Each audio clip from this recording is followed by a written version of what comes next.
Saudara-saudari yang terkasih, selamat pagi, selamat hari Minggu, berkah dalam.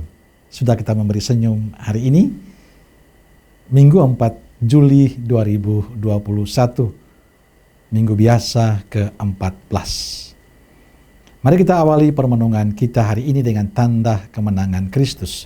Dalam nama Bapa dan Putra dan Roh Kudus. Amin. Permenungan kita diambil dari Injil Markus bab 6 ayat 1 sampai 6b.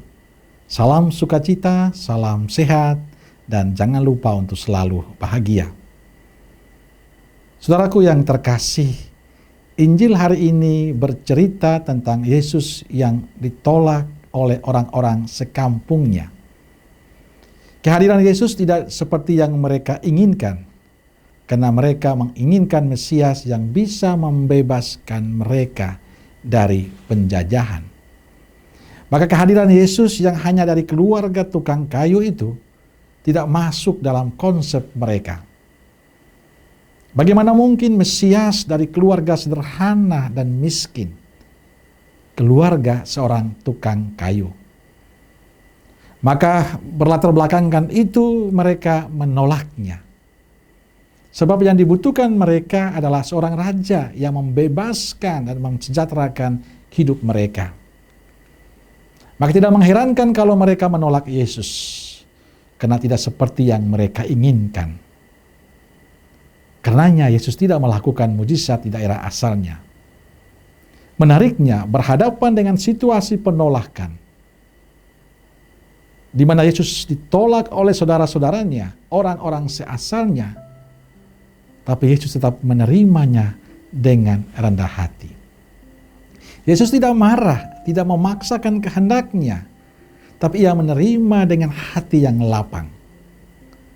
Saudaraku yang terkasih, penolakan terhadap kehadiran Yesus akan terus terjadi sampai kapanpun.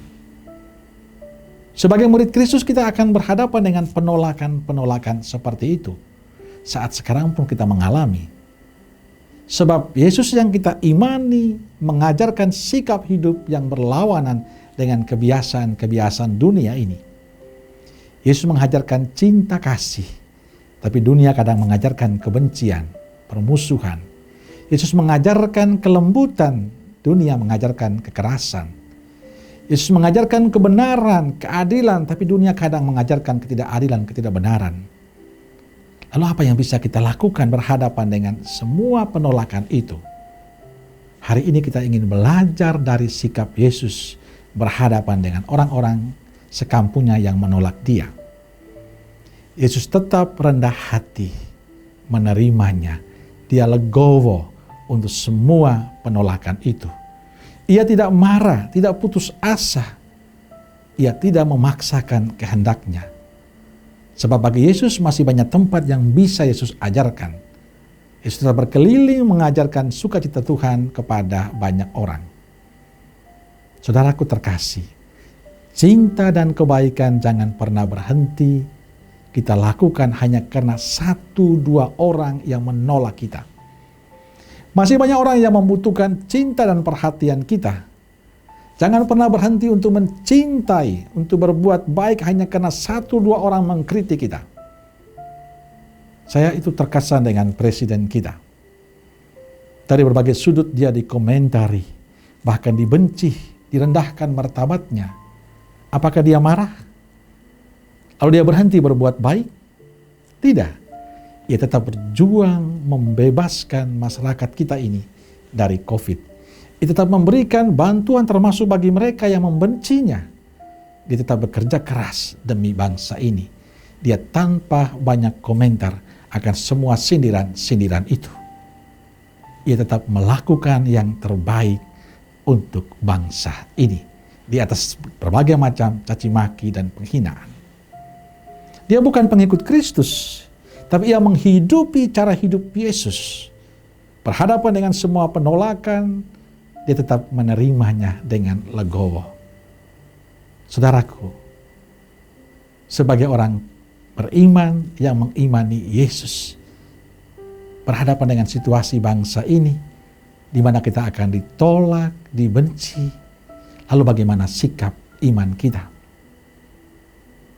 Sebagai murid Kristus, kita hendaknya memiliki semangat yang dihidupi Yesus, di mana kita terus melakukan segala sesuatu yang baik dalam kehidupan kita.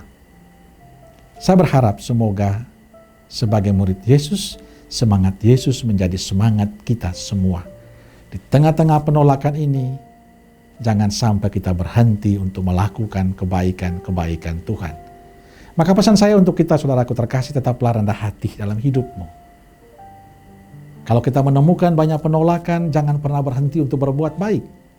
Karena panggilan kita adalah panggilan untuk menghadirkan wajah Yesus yang baik kepada sesama yang lain. Tetaplah berbuat baik, saudaraku. Amin. Semoga Allah yang penuh kasih mengaruniakan berkat untuk keluarga kita, komunitas kita, pekerjaan dan niat baik kita hari ini. Dengan berkat-Nya Bapa, Putra, dan Roh Kudus. Amin. Berkah dalam